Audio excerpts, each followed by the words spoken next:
compte a Joao Fèlix per dins, el retall a la frontal de l'àrea, li prenen la pilota, la recupera Balde, a 5 minuts per intentar fer un gol, rep a l'interior de l'àrea Gavi amb Joao Fèlix, el control no és bo, la segona, la dona per Lamine Yamal, gol del Barça, gol del Barça, si no estan fora de joc Lamine Yamal, aquest gol pot ser d'or.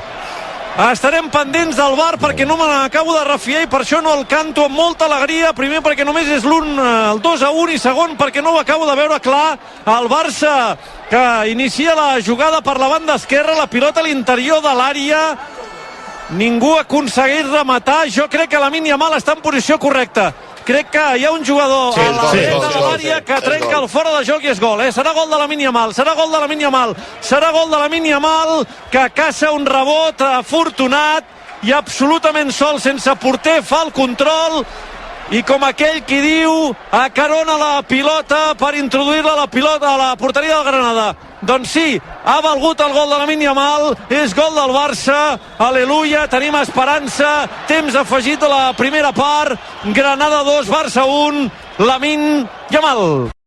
Marcelo cap enrere bé per Sergi Roberto que centra a l'interior de l'àrea, el rebuig a la defensa, Joao Fèlix a terra, aixeca't noi, Oriol Romeu amb Araujo fent de mitja punta, combina amb Gavi la posa en profunditat per Balde, la centrada de Balde, la rematada, Ferreira se l'empassa, gol!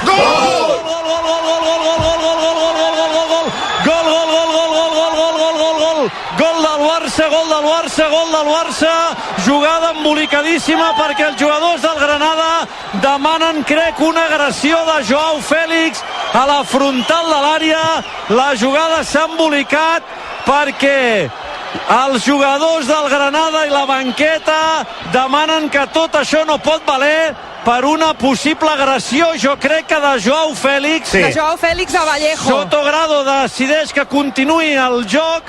Hi ha una centrada des de l'esquerra i crec que la rematada és de Joao Fèlix, precisament, que marca el gol, no? La toca Ferreira i el Barça empata 2, però atenció perquè s'ha de revisar, molt ben revisada aquesta jugada on hi ha una possible agressió de Joao Fèlix. De moment empata 2 al marcador, pendents del que digui el VAR. Remata Sergi Roberto. És Callejón el jugador que es queixa d'un cop al nas, ha vist targeta groga a Vallejo per protestar i ara a la banqueta del Granada parlant amb Paco López i parlant alguns jugadors del Barça amb la banqueta del Granada, tothom dempeus, no només a la banqueta sinó també a l'estadi, ara mateix moments de molta tensió als jugadors del Granada menjant-se l'àrbitre. Xavi, molt nerviós, els jugadors del Barça també, Gavi i companyia, el que deien és que el jugador en qüestió s'ha llançat a terra exagerant-ho tot, que no hi ha hagut agressió. És vergonyós el que fa Callejón, es tira ell a sobre de Joao Fèlix, no li toca en la cara i fa un teatre. El que podria ser l'anterior. L'anterior ve precedida d'una de Vallejo a Joao Fèlix i Joao Fèlix li torna. Gol del Barça. No, és que tampoc és res. Gol de Sergi Roberto, no? Sí. Gol del Barça, gol de Sergi Roberto, el capità que ha sortit a la segona part, empata el partit. Déu-n'hi-do quin embolic, perquè els jugadors del Granada estaven convençuts que ja no valia, perquè hi havia una vermella directa per agressió que havia de revisar el VAR. Doncs el VAR considera que res de res i per tant val el gol de Sergi Roberto. Granada 2, Barça 2, 3 minuts més l'afegit perquè s'acabi el partit.